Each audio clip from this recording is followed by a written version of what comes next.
In Acts of the Apostles, there's a very interesting parallel. As far as Pentecost and the latter rain, we have a type and an antitype, okay, or a parallel. And listen to this next statement with what I would call the glasses here, the final event glasses, or looking at women's ordination and some of these other issues. Not just women's ordination, but many issues in this statement. After a time, the zeal of the believers began to wane, and their love for God and for one another grew less.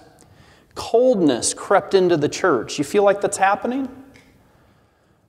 Some forgot the wonderful manner in which they had received the truth. Now, I just put 1844 here on the screen because to me that seems very similar to 1844 as well, doesn't it? Even though this is talking about, the apostles. One by one, the old standard bearers fell at their posts. This is happening right now. Some of the younger workers who might have shared the burdens of these pioneers and thus have been prepared for what? Oh, wise leadership, not just leadership. Had become weary of oft repeated truths. It means they're tired of it. In their desire for something novel and startling, they attempted to introduce new phases of doctrine, more pleasing to many minds, but not in harmony with the fundamental principles of the gospel. In their self-confidence and spiritual blindness, they failed to discern that these sophistries would cause many to question the experiences of the past and would thus lead to confusion and unbelief. It sounds like it's talking to us now, doesn't it? As these false doctrines were urged, differences sprang up. The eyes of many were turned from beholding Jesus as the author and finisher of their faith. Too busy fighting, weren't they?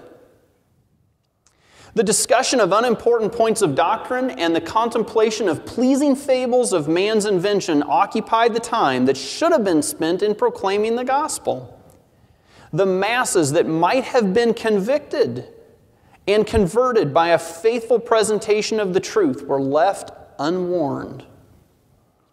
Piety was rapidly waning, and Satan seemed about to gain the ascendancy over those who claimed to be followers of Christ.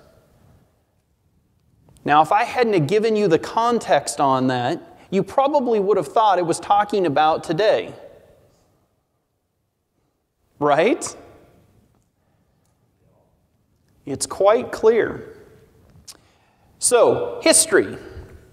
Slippery slope of compromise. Consequences will result from one wrong step. Is that a good observation?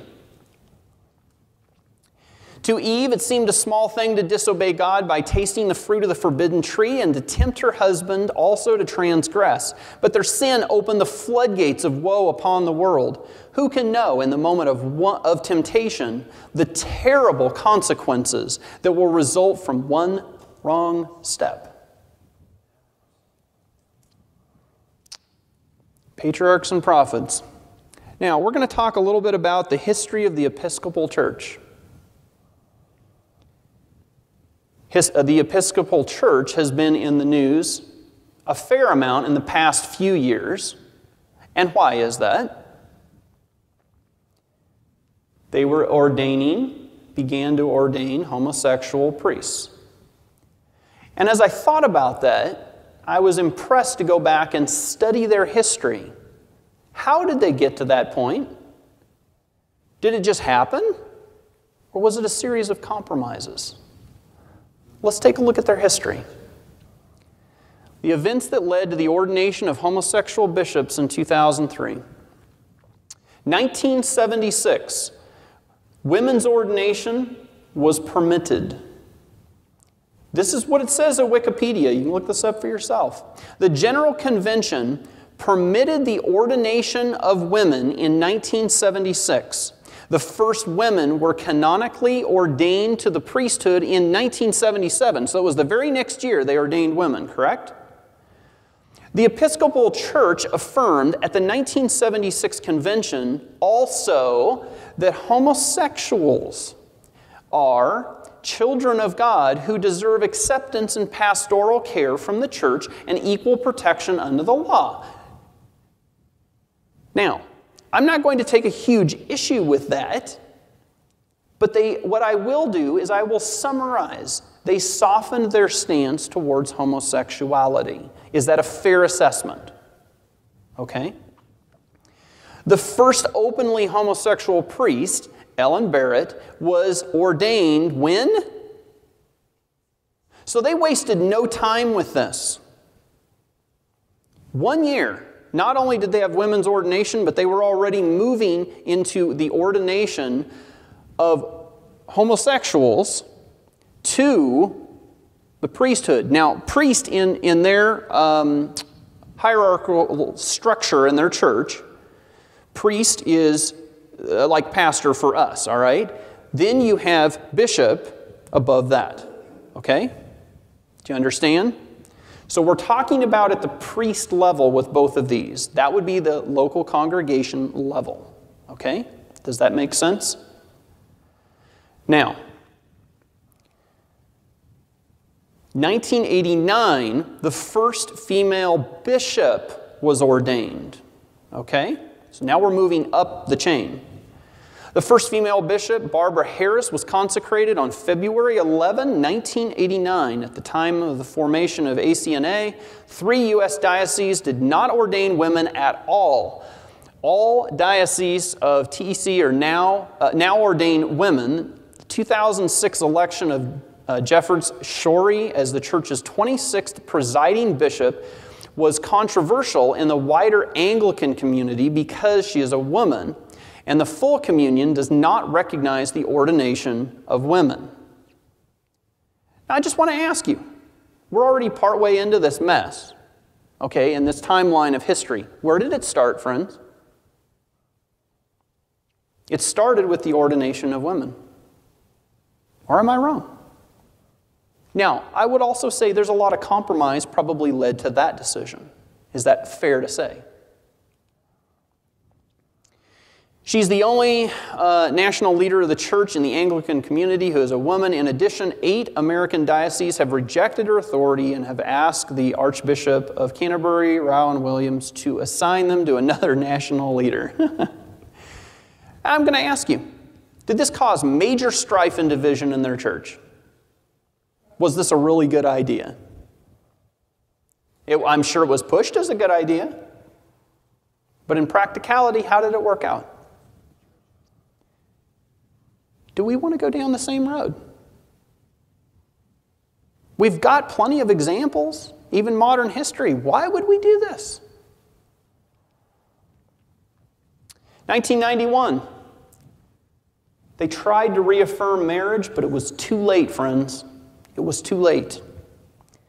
Despite the affirmation of gay rights, the General Convention affirmed in 1991 that physical sexual expression is only appropriate within the monogamous lifelong union of husband and wife. Now I'm going to ask you, 1991, is that a little late compared to 1976?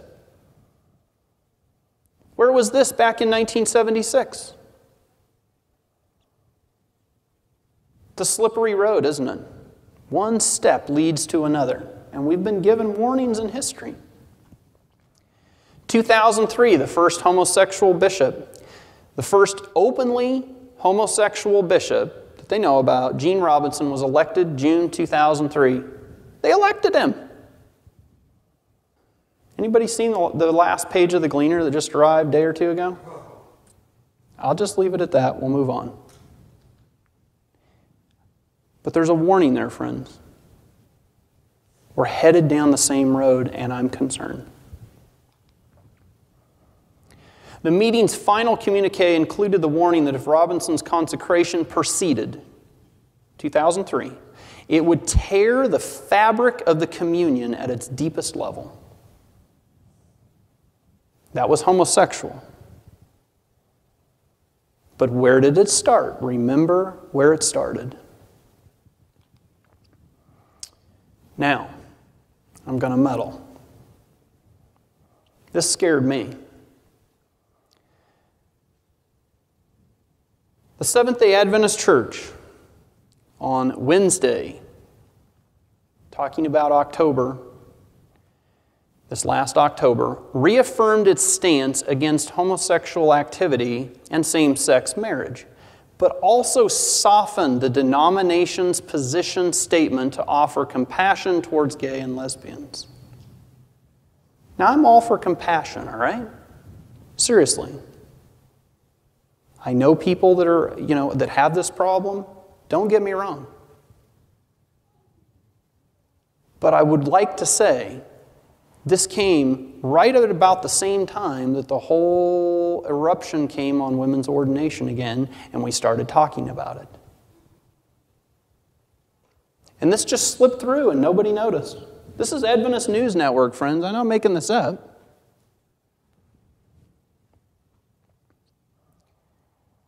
So do you see why I'm a little concerned?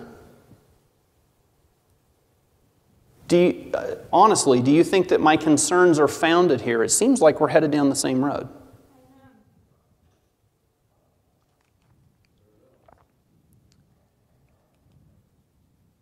Now, just recently, the Church of England, this is incredible. January 4, this year, the Church of England ended its ban on gay bishops. And not but maybe within a month or so, in this case, discussing women's ordination because it's such a big issue within their church. Now, incidentally, in this particular case, they voted against ordaining women, and then they lifted the ban on homosexuals. All right? Now, to me, that's just ludicrous. But again, how many parallels do I have to draw for you? Are we following down the same slippery slope? And I see it. I can observe the facts. Like I said before, I'm just a layperson. I haven't been through seminary, I haven't been through these things, but I will simply say this. I can observe action to consequence. I can see and read my Bible, and I see trouble coming in our church.